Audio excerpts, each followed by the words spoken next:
Captain Saurabh Kalia.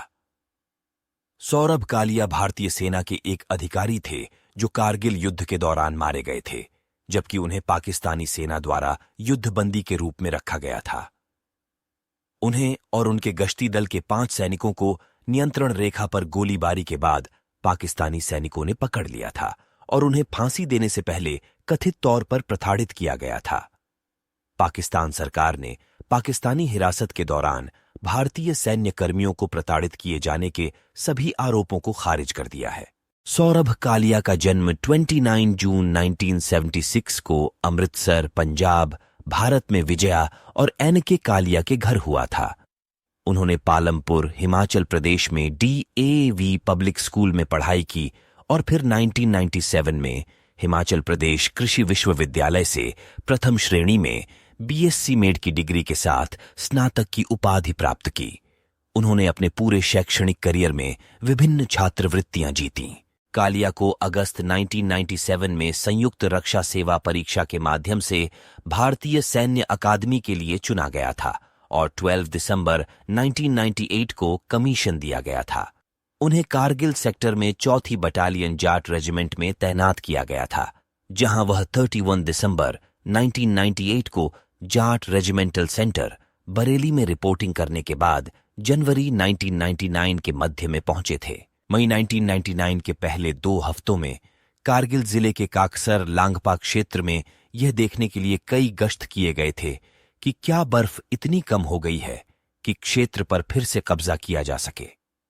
Kaliya, जिन्होंने उस समय लेफ्टिनेंट का पद संभाला था, कारगिल में नियंत्रण रेखा के भारतीय हिस्से में पाकिस्तानी सेना और विदेशी भाड़े के सैनिकों की बड़े पैमाने पर घुसपैठ का निरीक्षण करने और रिपोर्ट करने वाले पहले भारतीय सेना अधिकारी थे। उन्होंने काकसर क्षेत्र में घुसपैठ को रोकने के लिए 13,000 से 14,000 फीट की ऊंचाई पर बजरंग पोस्ट की पहरेदारी की। 15 मई 1999 को कालिया और 4थी जाट रेजिमेंट के 5 अन्य सैनिक अर्जुन राम, भंवर लाल बागड़िया, भीकाराम, मूलाराम और नरेश सिंह लद्दाख की पहाड़ियों में काकसर सेक्टर में बजरंग पोस्ट की नियमित गश्त पर थे, जब वे नियंत्रण रेखा के पार पाकिस्तानी बलों के साथ गोलीबारी कर रहे थे। गोला बारूद से लैस गश्ती दल को पाकिस्तानी रेंजरों की एक प्लाटून ने घेर लिया और भारतीय सुदृढ़ीकरण के उन तक पहुंचने से पहले ही उन्हें पकड़ लिया गया। पाकिस्तान के रेडियो स्कर्दू ने इस हमले की घोषणा की है।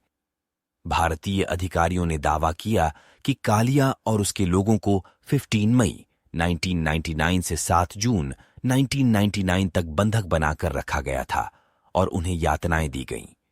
उन्होंने कहा कि यातना का सबूत 9 जून 1999 को पाकिस्तानी सेना द्वारा सौंपे जाने पर उनके शरीर पर छोटों से स्पष्ट था।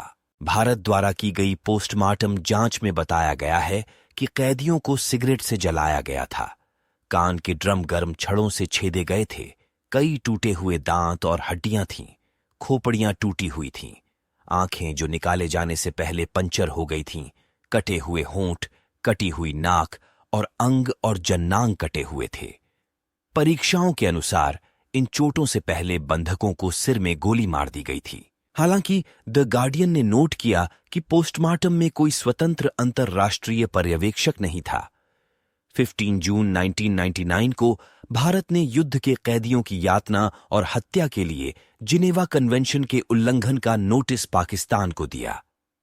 विदेश मंत्री जसवंत सिन्हा ने पाकिस्तान के विदेश मंत्री सरताज अजीज के समक्ष इस मुद्दे को उठाते हुए जिम्मेदार लोगों की पहचान करने और उन्हें सजा देने की मांग की, लेकिन पाकिस्तान ने यातना के आरोपों से इनकार किया।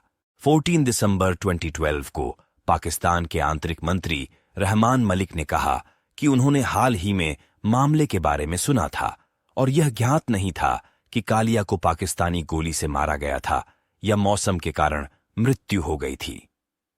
हिमाचल प्रदेश में पालमपुर में एक स्मारक पार्क का नाम सौरभ वन विहार, एक गली का नाम कैप्टन सौरभ कालिया मार्ग और इलाके का नाम सौरभ नगर है। अमृतसर वर्किंग जर्नलिस्ट एसोसिएशन द्वारा अमृतसर में उनकी याद में एक प्रतिमा बनाई गई है। इंडियन ओनल कॉरपोरेशन द्वारा उनके माता पिता को एक तरलीकृत पेट्रोलियम गैस एजेंसी आवंटित की गई है।